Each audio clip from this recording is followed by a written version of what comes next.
नमस्कार दोस्तों, मैं रविश कुमार। दिन को रात बना देंगे, ये तो सिर्फ शुरुआत है। ये शब्द हैं ईरान के। ईरान ने न सिर्फ इजराइल को उसकी औकात याद दिलाई है, बल्कि अमेरिका को भी बता दिया है कि अब ईरान रुकने वाला नहीं है। वो डोनाल्ड ट्रंप की गीदड़ भभकी और बेंजामिन नेतन्याहू के अत्याचार का जवाब देगा। फिलहाल ईरान साफ कर चुका है वो किसी से नहीं डरता और ना ही अब वो जंग रोकने वाला है। दिन में रात बना देगा और यही जवाब डोनाल्ड ट्रंप और नेतन्याहू के होश उड़ा रहा है। क्या है इस खबर की पूरी सच्चाई, आइए जानते हैं थोड़ी गहराई से इस वीडियो के माध्यम से। इससे पहले आपसे एक गुजारिश है दोस्तों, वीडियो को पूरा देखें और गहराई से समझें, क्योंकि हम हर एक वीडियो आपके पास पहुंचाने के लिए दिन रात मेहनत करते हैं ताकि आप दुनिया के खबरों से प्रतिदिन रूबरू रहें। अगर आपने अभी तक इस वीडियो को लाइक नहीं किया है तो लाइक करें और चैनल को तुरंत सब्सक्राइब करें। और आप ये वीडियो दुनिया के किस कोने से देख रहे हैं कमेंट करके जरूर बताएं। तो चलिए अब आगे बढ़ते हैं। तो आइए जान लेते हैं आखिर ईरान की किस जंग ने अमेरिका और इजराइल दोनों को झकझोर कर रख दिया है। डोनाल्ड ट्रंप भले ही धमकियां देता रहे, लेकिन ईरान ने अपना काम कर दिखाया है। ईरान पहले ही कह चुका था ये जंग तब तक नहीं रुकेगी जब तक बदला पूरा ना हो जाए, और ईरान का बदला अब भी पूरा नहीं हुआ है।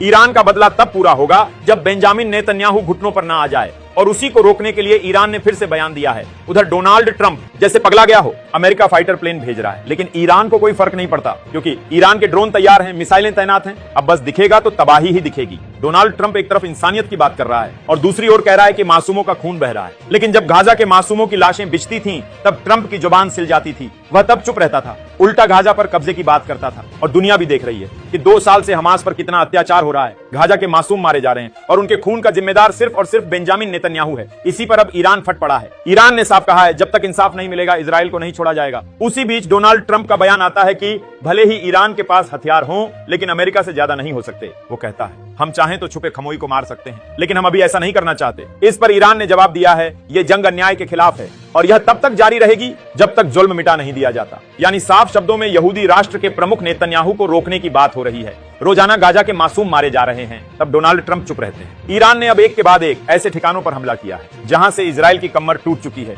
ईरान ने न सिर्फ मोसाद का हेडक्वार्टर उड़ाया, बल्कि इजराइल की तेल रिफाइनरी तक बर्बाद कर दी, और ये तो सिर्फ शुरुआत है। ईरान ने इजराइल के F-35 फाइटर जेट को भी गिरा दिया है और इसका सबूत भी दुनिया के सामने रखा है। अब ईरान से कोई भी देश टकराने की हिम्मत नहीं कर पा रहा, क्योंकि जिसने जंग छेड़ी उसने अपनी बर्बादी खुद लिख दी। पहले हमास अकेले लड़ रहा था, लेकिन अब ईरान भी मैदान में है। इजराइल ने सपने में भी नहीं सोचा था कि ईरान मोसाद का हेडक्वार्टर, नेतन्याहू का घर और हथियार प्लांट उड़ा देगा। और गाजा में बेगुनाहों का नरसंहार अब भी जारी है। लेकिन अब वही इतिहास दोहराया जा रहा है जो कभी इजराइल दूसरों के साथ करता था। जब इजराइल ने ईरान पर हमला किया था, तब उसे यह अंदाजा नहीं था कि खमोई पलटकर वार करेगा। अब अमेरिका चाहे जितने फाइटर प्लेन भेज दे, ईरान को मालूम है उसे क्या करना है। ईरान तैयार है, अगर अमेरिका भी सामने आया तो वह भी नहीं बचेगा। खमोई का आदेश है, दिन में रात कर दो, हर दिशा से तबाही बरपाओ, क्योंकि हमारे मासूम भी तो मारे गए हैं। अब तक 600 से ज्यादा लोग मारे जा चुके हैं। उनकी मौत का बदला ईरान लेकर रहेगा। और अब ईरान के समर्थन में तमाम मुस्लिम देश आ खड़े हुए हैं। OIC यानी इस्लामिक देशों के संगठन ने पूछा है कि डोनाल्ड ट्रंप गाजा के मासूमों की मौत पर चुप क्यों है। इजराइल लगातार निर्दोषों की हत्या कर रहा है और अमेरिका चुप है। क्यों है ये दोहरा मापदंड?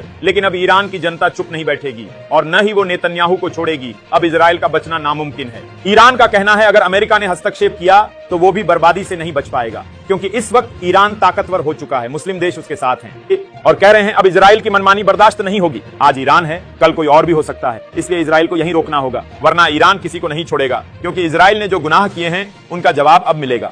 बेंजामिन नेतन्याहू गिड़गिड़ा रहा है, अमेरिका से मदद मांग रहा है, लेकिन अब देर हो चुकी है। ईरान ने उसकी अर्थव्यवस्था तबाह कर दी है, सैन्य ताकत को चूर कर दिया है, और अब दुनिया देख रही है नेतन्याहू की बर्बादी। वो भले किसी से ना कहे, लेकिन डर चुका है और अब उसे कोई नहीं बचा सकता। जंग का आगाज हो चुका है और अब इसका अंत होगा नेतन्याहू की हार से, क्योंकि उसने मासूमों का खून बहाया है। तो दोस्तों इस खबर में बस इतना ही। हमारी इस रिपोर्ट पर पल पल की नजर बनी हुई है। जाते जाते आपको फिर से याद दिला दूं, अगर आपने अब तक हमारे इस चैनल को सब्सक्राइब नहीं किया है तो तुरंत सब्सक्राइब कर लें और बेल आइकन को भी दबा दें, ताकि आगे आने वाली ऐसी दमदार खबरें आप तक सबसे पहले पहुंच सके। और कमेंट में बताइए किसने हमारे चैनल को सब्सक्राइब किया है। साथ ही अगर आप किसी विषय पर वीडियो बनवाना चाहते हैं तो वो भी बताइएगा, हम उस पर भी जरूर वीडियो बनाने की कोशिश करेंगे। धन्यवाद।